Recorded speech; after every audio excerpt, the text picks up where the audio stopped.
I always believed our love was unshakable. For 10 years, Sarah and I had built a life together, a partnership I thought was solid as a rock. We had our routines, our inside jokes, the quiet comfort of knowing each other completely, or so I thought.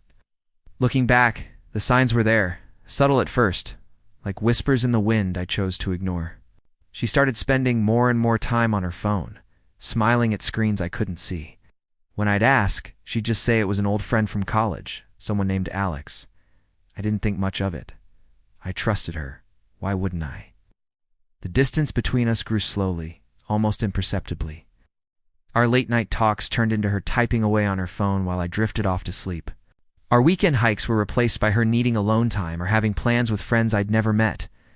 I tried to bridge the gap, suggested date nights, a weekend getaway, anything to reconnect. She always had an excuse. "I'm just tired, honey," she'd say. "Our work has been so stressful."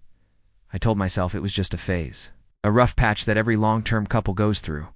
I doubled my efforts, trying to be the most supportive husband I could be, hoping my love could pull us back together. The breaking point came on a Tuesday. It was our anniversary.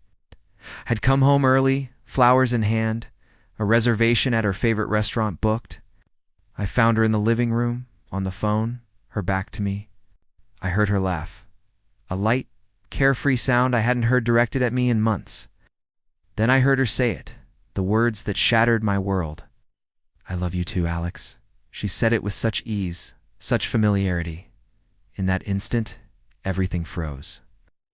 The flower suddenly felt heavy in my hand.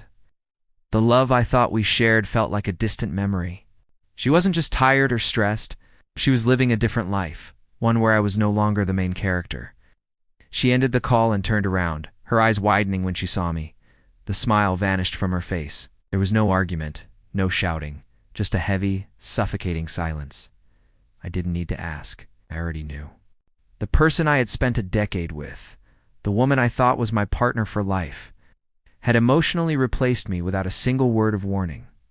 She confessed everything that night. It wasn't physical, she insisted, as if that made it any better. It was an emotional affair. Alex understood her in a way I apparently couldn't. He was her confidant, her cheerleader, her soulmate, and I was just the husband. The days that followed were a blur of pain and confusion. It felt like a betrayal, deeper than any physical act could ever be. She had given away her heart, her thoughts, her intimacy, piece by piece, to someone else, all while I was right beside her, clueless and devoted. The love I had trusted so completely had been a one-way street. Rebuilding from this kind of wreckage is a monumental task. It's a journey of rediscovering your own worth when someone you love makes you feel worthless. It's about learning that sometimes the foundation you thought was solid was actually built on sand.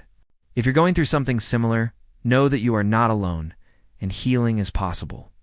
Thank you for listening to my story. Please subscribe for more content on navigating life's toughest challenges.